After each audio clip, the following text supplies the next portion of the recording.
Part 1, The Mockery Begins. The Abandoned Outpost. The metallic walls of Outpost 7 echoed with harsh laughter as three young Krulon soldiers huddled around a salvaged human data pad. Red dust from the conquered colony world drifted through broken ventilation systems, settling on their scaled armor like dried blood. Private Zektar, barely past his molting season, held the device with clawed fingers, his yellow eyes gleaming with amusement. "Listen to this," Zektar hissed, his forked tongue flicking with excitement. The humans actually believed in something called General Marcus Kane, a warrior who could defeat entire fleets with just a handful of soldiers. His voice cracked with barely contained laughter. Corporal Nyx VA, her battle scars gleaming silver against dark green scales, leaned closer. She had seen real combat, unlike the fresh recruits, but even she found human mythology absurd. "What kind of fool believes one being could command such power?" she growled, sharpening her combat claws against the concrete wall. Tales of impossibility. Lieutenant Cordan, their squad leader, snatched the data pad from Zektar's hands. His crimson crest flared with annoyance as he scrolled through the captured files. "These humans filled their networks with fairy tales," he muttered. "Kane the undefeated, Kane the miracle worker, Kane who never left a soldier behind. Pure fantasy designed to comfort their weak minds." The three Krulon warriors had spent weeks cataloging human data from their recent conquest. Colony World Designation H-7749 had fallen in just 2 rotations, its defenders scattered like leaves before their superior technology and natural warrior instincts. Now they sorted through the remnants of human culture, finding nothing but stories that defied logic. "Look at this propaganda," Nyx VA pointed to a holographic image flickering on the damaged screen. It showed a middle-aged human male in military dress, his hair graying at the temples, his eyes holding an intensity that seemed to burn through the projection. They made this Kane character look so ordinary, so unremarkable. If he was truly their greatest warrior, why not make him look powerful like our war chiefs? The legend spreads fear. Zektar tilted his head, studying the image with growing confusion. "The files say he won the Battle of Terra Nova against impossible odds. 3,000 humans against 50,000 Zalari shock troops." He paused, calculating the mathematics. The odds were 16 to 1. No sane commander would accept such a battle.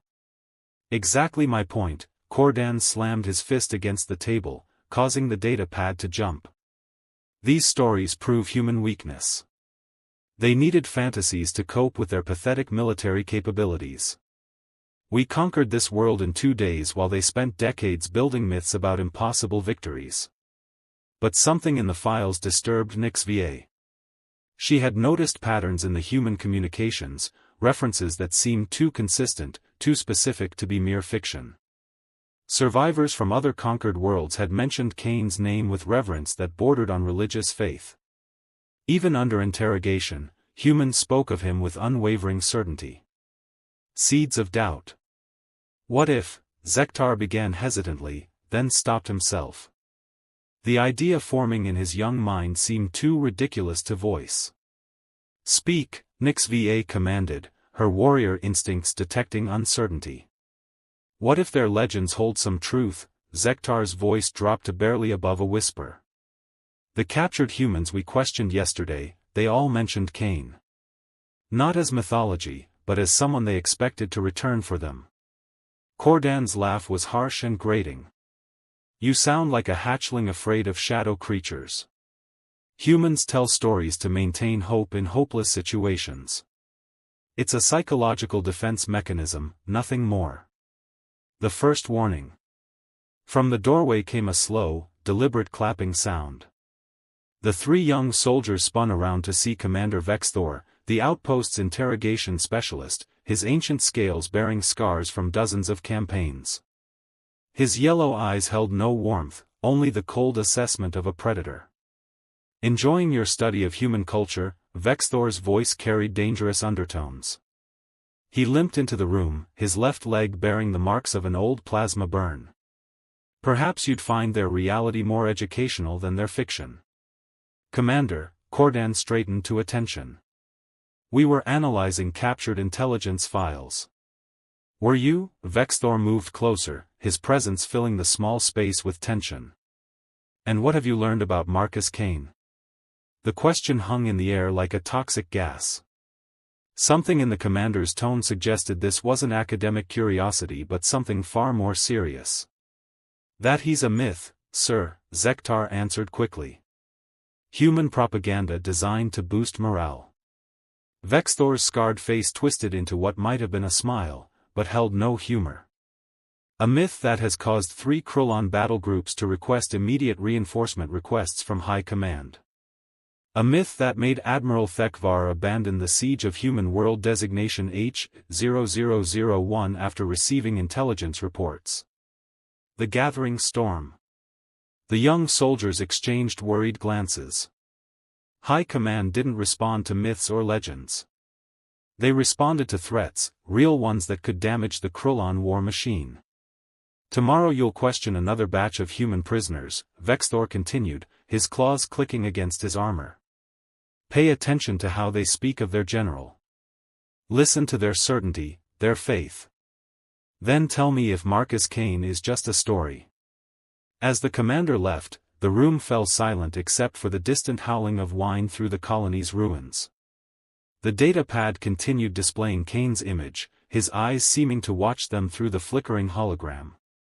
Outside, red lightning split the alien sky, and somewhere in the darkness between stars, legends prepared to become reality. Part 2, The First Encounter. The Interrogation Chamber.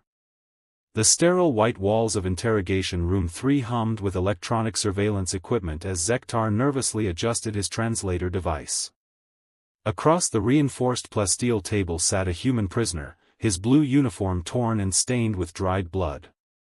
Captain James Mitchell, according to his identification tags, bore the insignia of the Human Colonial Defense Force.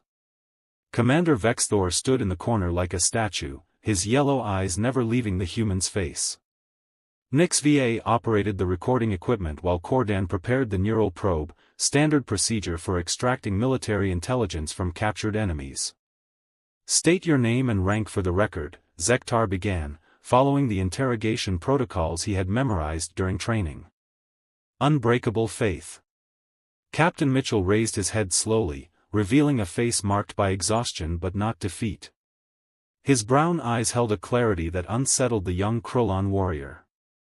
Captain James Mitchell, serial number 7749 Alpha, he said in clear, measured tones.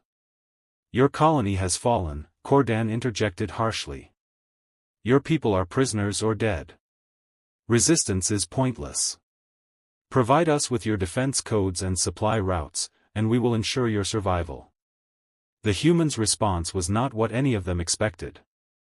Mitchell smiled, actually smiled, as if he knew something they didn't. You really think this is over, don't you? He asked, his voice carrying strange confidence. This interrogation is over when we say it's over, Nix VA growled, her combat instincts triggered by the human's apparent lack of fear. The name that changes everything. General Kane will come for us, Mitchell said simply, as if stating an obvious fact like gravity or the color of the sky. He always comes for his people. Zektar felt his scales ripple with involuntary tension. There was that name again, spoken with absolute certainty by someone facing torture and death. Your General Kane is light years away, assuming he even exists, Zektar replied, trying to inject confidence into his voice. Mitchell's smile widened. Distance doesn't matter to the general. He's probably already here, watching, planning. You just don't know it yet. Vexthor stepped forward from his corner, his scarred face showing newfound interest. Tell us about this Kane, he commanded, his voice carrying the authority of someone accustomed to breaking prisoners. Stories of the impossible. What do you want to know? Mitchell asked, settling back in his restraint chair as if he were sharing stories around a campfire instead of facing interrogation. Want to know about the time he evacuated 12,000 civilians from burning stations while holding off an entire fleet with just 3 destroyers? The Krulon soldiers exchanged glances. The mathematics were impossible again, just like in the data files. Or maybe you'd prefer to hear about the Battle of Kepler's Edge, Mitchell continued, his eyes taking on a distant look. Outnumbered 30-1, no supplies, no reinforcements. Kane turned a mining asteroid into a fortress and held it for 6 months until relief arrived. Impossible, Cordan snapped. No commander could achieve such results with such limited resources. That's what the Zalari thought too, Mitchell replied calmly. Right up until Kane captured their flagship with nothing but a maintenance shuttle and 40 Marines. The veteran's concern. Nix VA noticed that Commander Vexthor had gone very still, his breathing shallow and controlled. Something about the human's words was affecting their superior in ways she didn't understand. These are just stories, she said, more to convince herself than to challenge the prisoner. Propaganda to maintain morale among defeated forces. Mitchell turned to look directly at her, and for a moment, Nix VA felt like prey being studied by a predator. Is that what you think? That we tell ourselves fairy tales to feel better about losing? What else could they be? Zektar asked, genuinely curious now despite his training. The promise of legends. They're not stories, Mitchell said quietly. They're promises. Every human in this galaxy knows that if they're captured, if they're trapped, if they're facing impossible odds, General Kane will find a way. He doesn't abandon his people. Ever. The conviction in the human's voice was absolute, unshakable. It wasn't blind faith or desperate hope but the certainty of someone who had witnessed miracles firsthand. Even if this Kane exists, Cordan pressed, he's just one being. Our fleet controls this entire system. Our technology is superior. Our warriors are bred for combat. What could one human possibly do against such odds? Mitchell was quiet for a long moment, then began to laugh. It wasn't the hysterical laughter of a broken mind but the amused chuckling of someone who knew a secret joke. The first crack in certainty. You really don't understand humans, do you? Mitchell asked when his laughter subsided.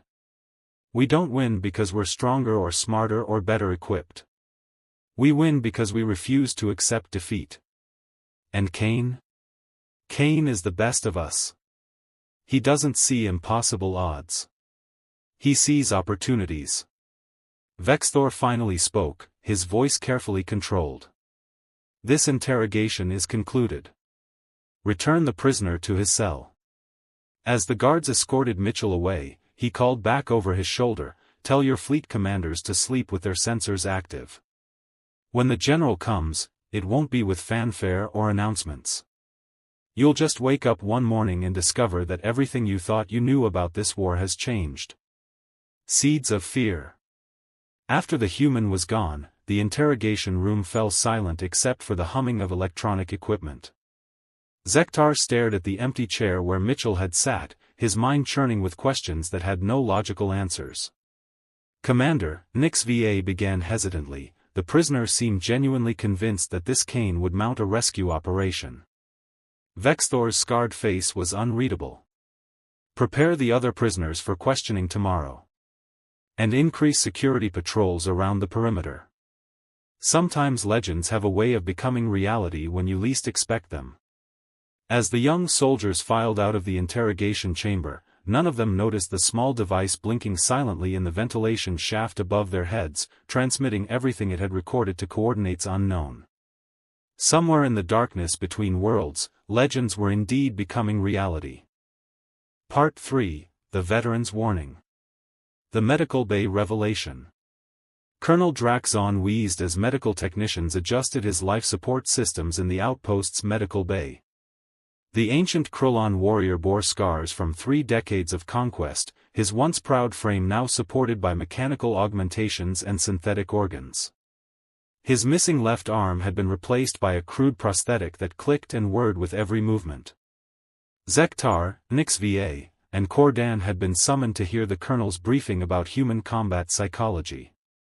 What they found was a broken warrior whose yellow eyes held depths of experience that made them uncomfortable. You've been questioning human prisoners, Draxon stated, his voice raspy from a damaged vocal synthesizer. "Commander Vexthor tells me you're confused by their references to this General Kane." "Yes, sir," Cordan replied formally. "The humans speak of him as if he were some kind of miracle worker." Draxon's laugh was harsh and bitter, like metal scraping against stone. Miracle worker. If only it were that simple. Stories from the front lines. The old colonel gestured with his functioning arm toward a chair positioned near his medical bed. "Sit down, young warriors. Let me tell you about the siege of Proxima Station, 12 cycles ago." Nyx VA settled into the chair while her squad mates stood at attention. Something in the colonel's manner suggested this wasn't going to be a standard tactical briefing. "I commanded the 73rd Assault Division," Draxon began, his artificial eye whirring as it focused on distant memories. "We were tasked with capturing a human research facility orbiting Proxima Centauri. Intelligence reports indicated minimal defenses, civilian personnel, easy victory." His voice grew quieter, more strained. "The facility had exactly 47 human defenders. We attacked with 2,000 elite Krulon shock troops, 4 battle cruisers, and enough firepower to crack a moon." 47 against 2,000, Zektar interrupted. "The battle must have lasted minutes." "It lasted 8 days, Draxon replied flatly. "The impossible defense." The medical bay's environmental systems hummed in the sudden silence. The young soldiers stared at their superior, trying to process what he had just said. "That's impossible," Cordan whispered. "No force that small could hold against such overwhelming odds." "That's what I thought too," Draxon continued, his mechanical fingers drumming against the medical bed's railing. "Until I learned who was commanding those 47 humans. A previously unknown officer named Marcus Kane." The name hit the room like a physical blow. Nyx VA felt her combat instincts flare as pieces of an impossible puzzle began forming a picture she didn't want to see. "Kane turned that research facility into a fortress that defied every tactical principle we knew," the colonel explained. "He used maintenance tunnels as kill zones, converted laboratory equipment into improvised weapons, and somehow convinced civilian scientists to fight like veteran warriors. The cost of learning." Dr. Benjamin Torres materialized in the medical bay's doorway, escorted by 2 guards. The human scientist wore the standard prisoner uniform, but his bearing suggested unbroken dignity despite weeks of captivity. His gray hair and lined face spoke of wisdom earned through long experience. "Ah, our guest lecturer has arrived," Draxon said with grim amusement. "Dr. Torres was at Proxima Station during the siege. I thought you might benefit from hearing his perspective." Torres studied the Krulon soldiers with intelligent brown eyes, showing no fear despite being surrounded by predators. "Colonel Draxon has been very courteous during my imprisonment," he said in accented but clear Krulon. "I understand you have questions about General Kane." "You were there?" Nyx VA asked, unable to hide her curiosity. "I was the station's chief researcher," Torres replied calmly. "I watched Marcus Kane transform 47 terrified people into an army that held off your invasion force for over a week. Lessons in human nature." Zektar leaned forward, his young mind struggling to accept what he was hearing. How did he do it? What technology did he use? What tactical advantages did he exploit? Torres smiled sadly. "That's the wrong question, young warrior.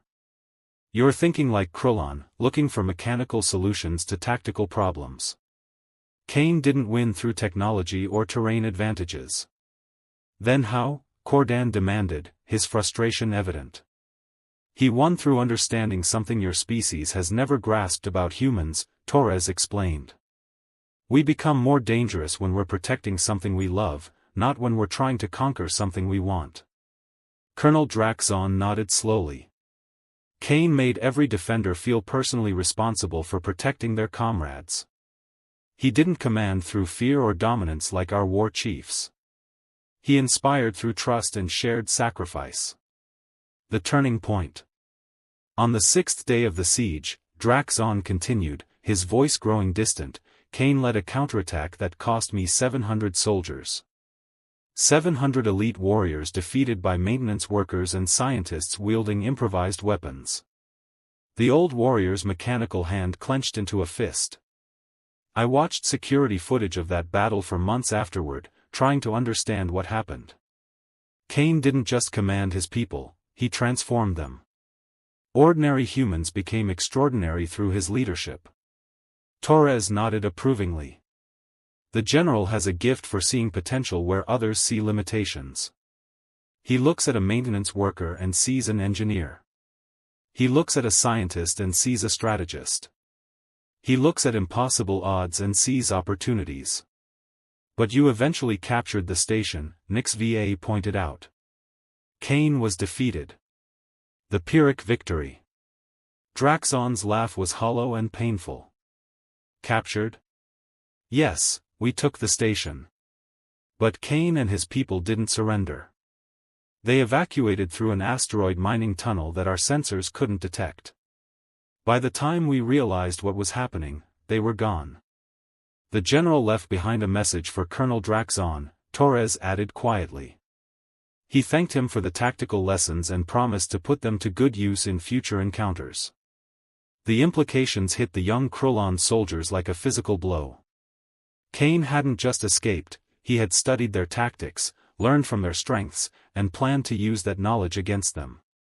12 cycles later, Draxon concluded, his artificial eye focusing on each of the young warriors in turn, human resistance has become exponentially more effective. They've adopted defensive strategies that mirror what Kane demonstrated at Proxima Station. Every human settlement now fights like those 47 defenders. The spreading legend. Is Kane really responsible for all of this? Zektar asked, his voice barely above a whisper. Torres considered the question carefully. General Kane doesn't just win battles, he said finally. He teaches others how to win.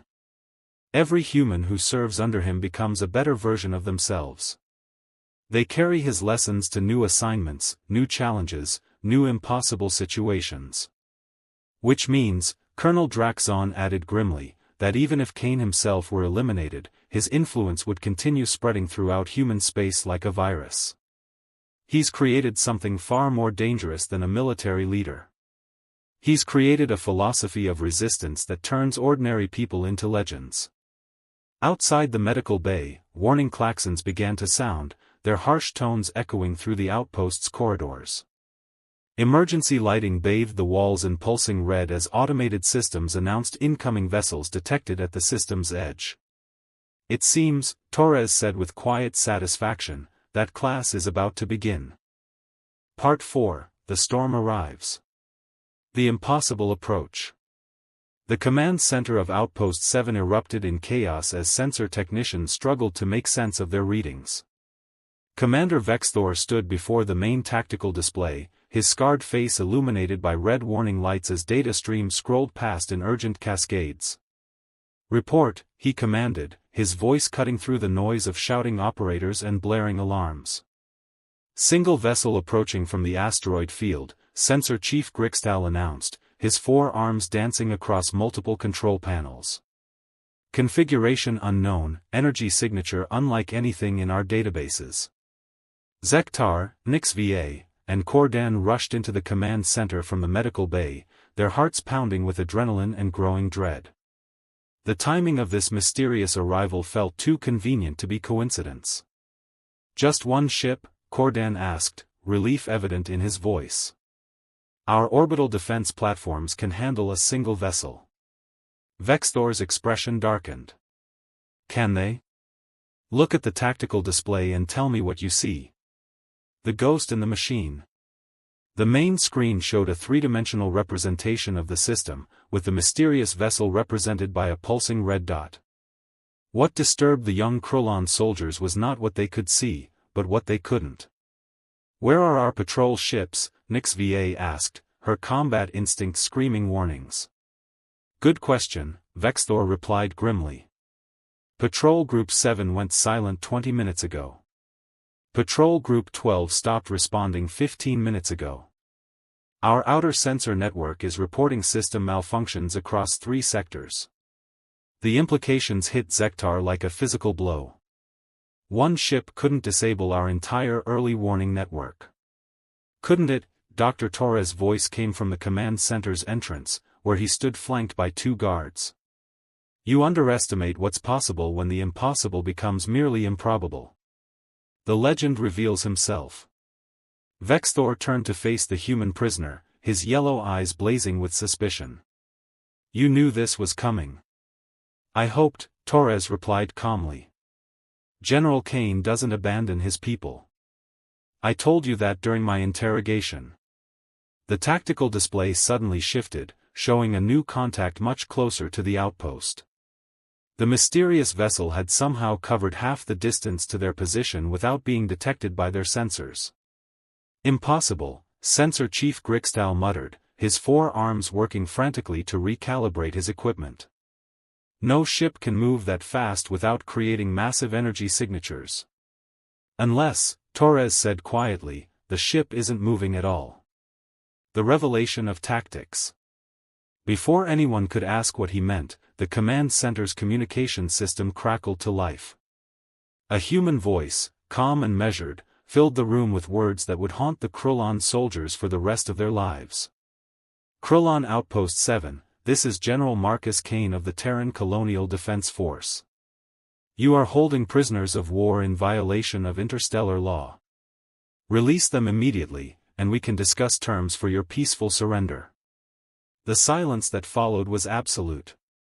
Even the automated system seemed to hold their breath as the reality of the situation settled over everyone present. The Marcus Kane, Zektar whispered, his voice barely audible. Responding to unknown vessel, Vexthor said into his communication device, his professional composure masking inner turmoil. You are vastly outnumbered and outgunned. Surrender now, and we will consider clemency.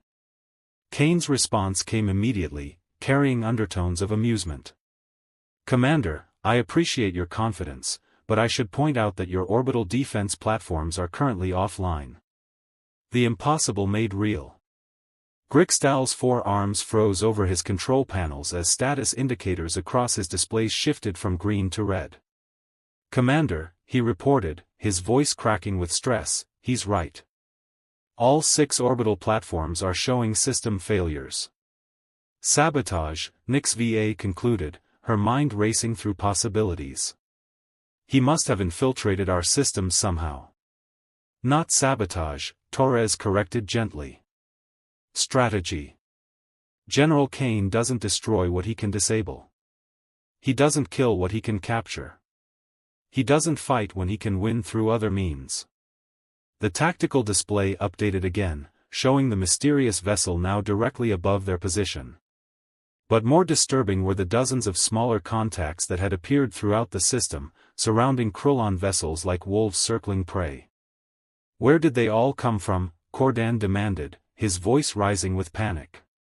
The Master's lesson. They were always there, Kane's voice explained through the communication system, as if he had heard the question. Hidden in asteroid fields, powered down to avoid detection, waiting for the right moment. You see, Commander, the key to defeating a superior force isn't to match their strength. It's to make their strength irrelevant. Vexthor studied the tactical display with growing horror. Every Krulon vessel in the system was now marked with targeting indicators, held at bay by human ships that had materialized as if from thin air. This is impossible, he whispered. Our intelligence indicated no significant human military presence in this sector. Your intelligence was correct, Kane replied. There wasn't. But intelligence can change rapidly when legends decide to become reality. The price of underestimation. Major Rick Sullivan's voice joined the communication channel, his tone professional but carrying an edge of barely controlled anger. Krulon Commander, you are outmaneuvered, outgunned, and surrounded. General Kane has offered you terms. I suggest you accept them. Through the command center's reinforced windows, the Krulon soldiers could see lights moving in the colony's ruins. Human resistance fighters, previously hidden or thought eliminated, were emerging from concealment points throughout the settlement. "How many?" Vexthor asked Torres, his voice hollow with defeat. "Enough," the scientist replied simply. "General Kane doesn't just rescue prisoners. He liberates worlds. Everyone you thought you had defeated has been waiting for this moment." The transformation begins. Captain Mitchell appeared on the command center's main screen, his image transmitted from somewhere within the outpost itself. The human officer who had sat calmly through interrogation now wore combat gear and carried weapons that had materialized from hidden caches. "Commander Vexthor," Mitchell said, his voice carrying new authority, "your guards are secured, your weapons are disabled, and your communication arrays are under our control. General Kane is requesting your presence in the main hangar bay to discuss terms." Zektar looked around the command center in amazement. Somehow, without anyone noticing, the balance of power had shifted completely. The Krulon soldiers found themselves prisoners in their own facility. "How?" Onyxva asked, her warrior pride struggling to accept such comprehensive defeat.